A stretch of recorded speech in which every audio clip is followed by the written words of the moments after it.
and welcome to my YouTube channel. So a few weeks ago, my friends and I visited Niagara Falls and we had a good time. In this video, I'll be sharing top 10 things you could do around Niagara Falls whenever you visit, and I hope you enjoy it. So the first place we passed by was the Upside Down House. Now we actually didn't plan to visit this place, but it's quite difficult to miss when you're walking around Clifton Hill. From what I read, everything on the interior is placed upside down just as it looks on the exterior. And although we didn't go in, I think it might be a nice place to visit if you're interested. Then we got to the Ferris wheel, and I think there was a queue to get on this.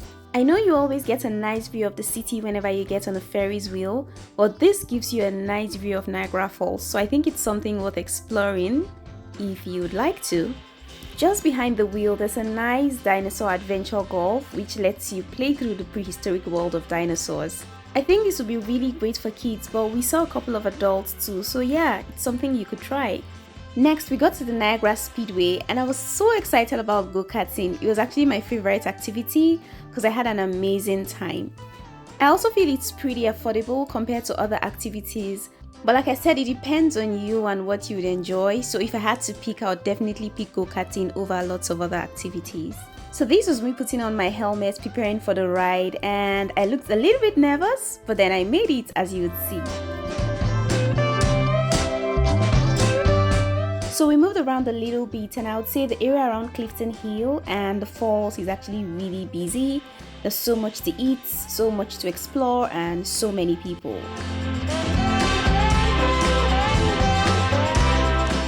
So finally we've come to the Niagara Falls, and for me this was the most favorite thing, just watching the falls, so magnificent.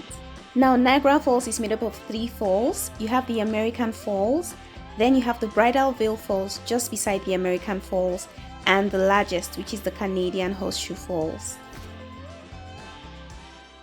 Interestingly, as you move closer to the falls, there are more activities to engage in, and as you can see from here, these people are on the zipline, and I think this must be a fun experience. I would definitely try the next time I visit.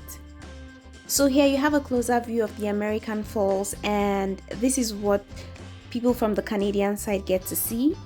Now after the falls, you have the Goat Island, which separates these 2 falls from the largest fall, which is the Canadian Horseshoe Falls.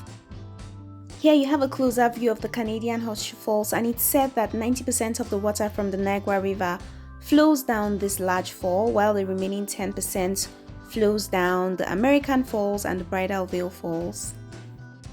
And as I mentioned earlier, it's such a magnificent sight. It's not something I would effectively describe, but something you need to see for yourself.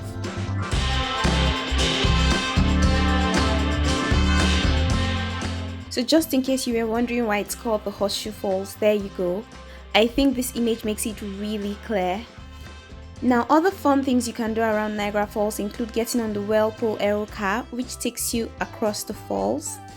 Or you could go on a journey behind the falls to get up close and personal, and you get a view like this one. Alternatively, you can go on a boat cruise, which takes you really close to the falls. However, you're gonna get drenched. But I feel that's a part of the experience, so you shouldn't mind. Still around the falls, you also have the Skyline Tower, which gives you a panoramic view of the falls, equally breathtaking.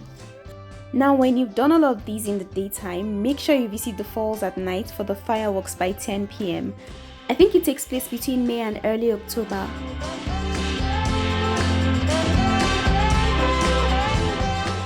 So after a whole day of activities, we headed back to our Airbnb, played some games, and called it a day. So that was my Niagara experience, and I hope you enjoyed it.